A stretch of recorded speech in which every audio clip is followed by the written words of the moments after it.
છોટાઉદેપુરના તાલુકાના કોલીથી ઉખલવાટ ગામને જોડતા કાચા રસ્તા પર તૂટેલ કોઝવે પ્રજા માટે આફતરૂપ છે।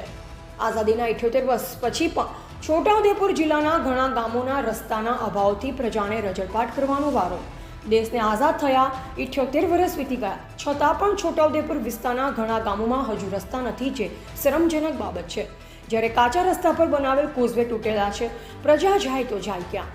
છોટાઉદેપુર તાલુકાના આંત્રોલીથી જીત ગ્રામ પંચાયતમાં આવતા કોલીથી ઉખલવાટ ગામને જોડતો રસ્તો પણ હાલ કાચો છે, જ્યાં આ બંને ગામોની વસ્તી અંદાજે 5000 જેટલી થાય છે, પરંતુ જેઓ પ્રાથમિક સુવિધાથી વંચિત રહી ગયા છે।